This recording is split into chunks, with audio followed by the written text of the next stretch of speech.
Just fight a little longer, my friend. It's all worth it in the end.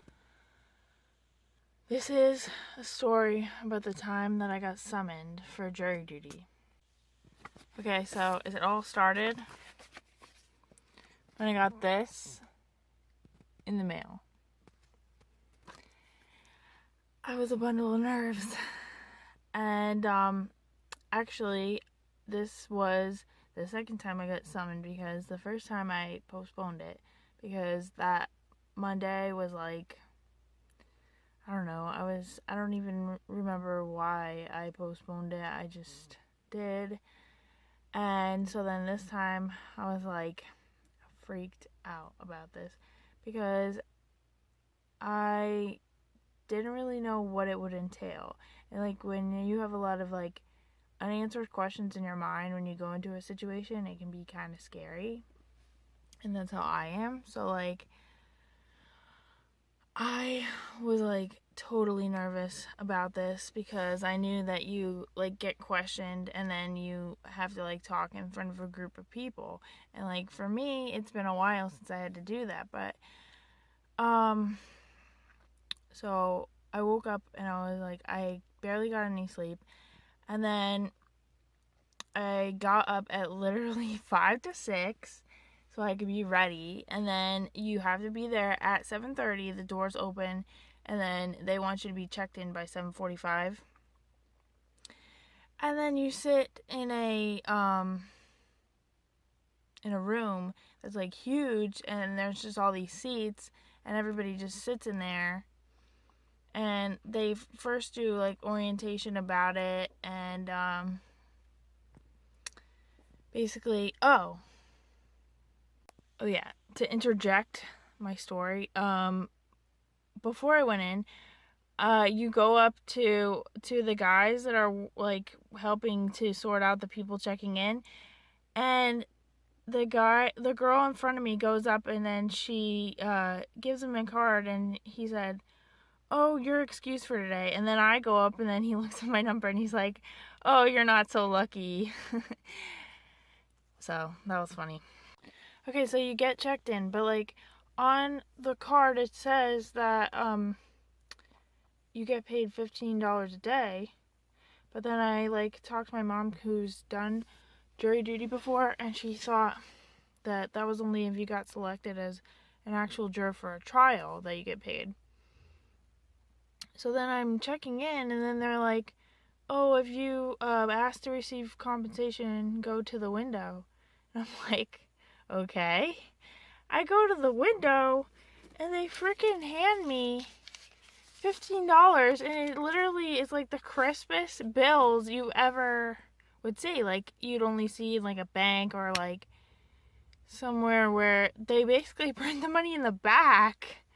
So that was awesome because, you know, the one job I have right now is like basically like trying to live in a house that's like kind of falling off a cliff, and like every day you hear like some of the rocks slipping out from under, and it kind of like freaks you out.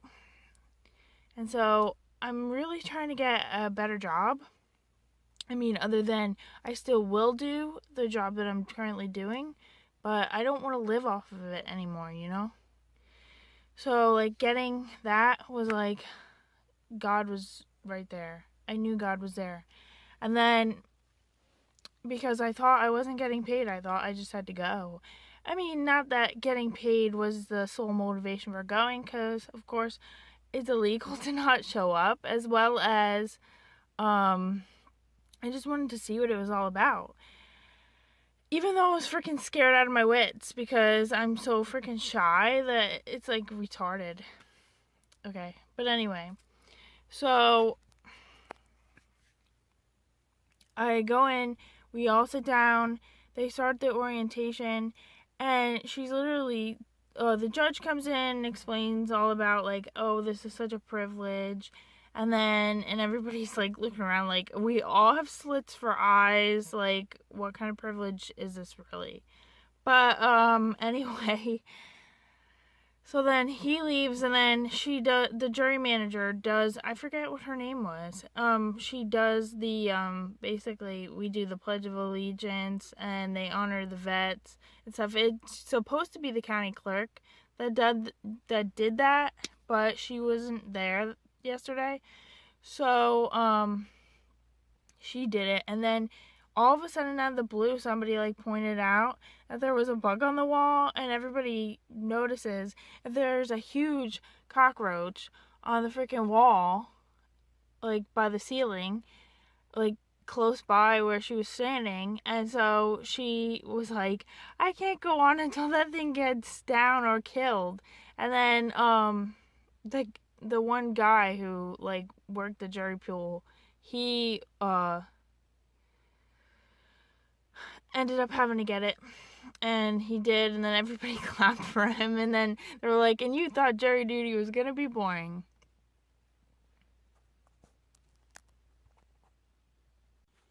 Okay, but basically then after that, we sat and watched TV for like about, I want to say 45 minutes, and then at 10 o'clock the jury manager finally got on and was like, they finally have decided who's going to be in the panel. So if I read your name, you've been selected.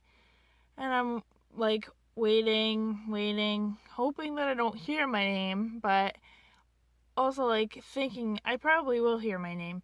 And then of course, I'm like at the end of the list. They name me, and I'm like, okay. And then they name 10 other people that were in reserves for jury duty, meaning that they have you basically sit in there, and then if they need jurors, then you have to go in there and do the process or whatever. But so then I get selected, then they name the 10 people. Then they said, if your name wasn't called, you've been excused from jury duty, and you can now leave and have a good day. And I'm like, seriously? Like, I have to stay? I was freaking hungry, and then a bundle of nerves and whatnot. But then I went in the courtroom. They eventually called us in to line up for the courtroom, and then you have to go by the seating chart, and then they have you basically sit in the back benches of the courtroom in rows. They tell you which row you were sitting in, and then you basically have to sit according to who was in front of you and who's behind you. And then they do the process of voir dire, which here's the definition for you.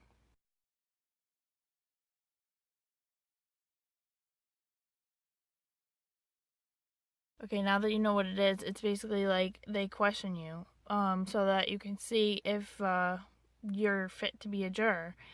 And that's the whole thing that I was nervous about, but actually it was kind of like being in a college class again.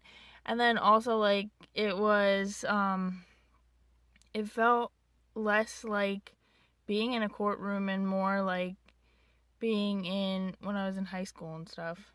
So it actually wasn't bad, because they only asked me one question, and I guess my answer wasn't fit because I didn't get selected as a juror. So that was the end of my jury duty, but it was interesting and definitely good research for my novel. Speaking of novel, guys, I don't think I've mentioned this on this channel yet, but you can see 12 chapters of my young adult rewrite. I've actually published these 2 books before, but I'm rewriting the story under a different title. It's called Kickflip My Heart, and it's a young adult romance. So if you would do me a favor and please check it out. And also, I don't know, I'll definitely love you forever if you leave me a review. So please do so, and thanks for watching this. Bye.